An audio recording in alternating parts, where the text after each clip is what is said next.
जय जगन्नाथ नमस्कार। छोटिया कथा एक राज्य रे जड़े राजा शासन करुता प्रजा मानकर सब से उन्नति चिंता करते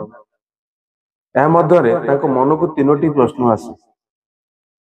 सबुठारु गुरुत्वपूर्ण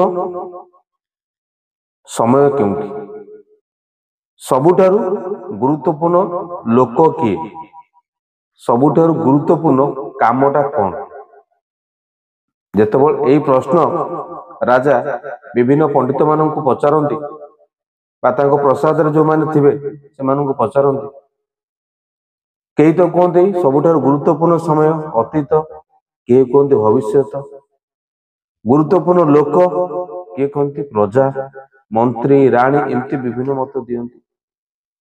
गुरुत्वपूर्ण कार्य विभिन्न लोकों भाषा विभिन्न होता है। राजा एथे संतुष्ट होले नहीं। राजा यही प्रश्न सब रानी को पचारि सबुठारु गुरुत्वपूर्ण समय कौटी।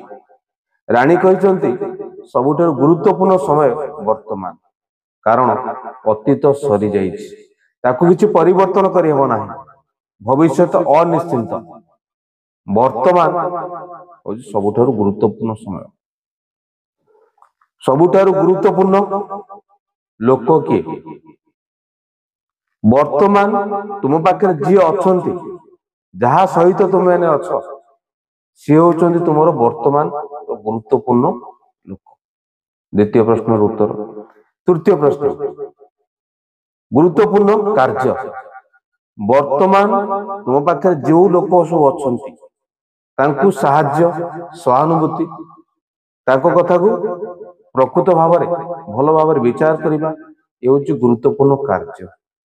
राजा रानी को उत्तर रे संतुष्ट हेले एवं यही कथा सुनी रानी को कथा सुनी राज्य शासन करिबारे लगे। यही गपर हमको शिक्षा मिलुछि तो अतीत रे हमें कौन करि जाइछे भविष्य तो अनिश्चित अच्छे कौन घटिबो कौन नहीं।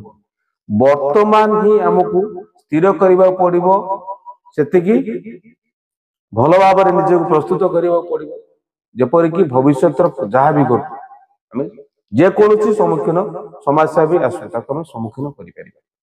तो वर्तमान को जी बुझीपार वर्तमान को जी बुझुच भविष्य से निश्चिंत रूपे भल मनुष्य। जय जगन्नाथ नमस्कार।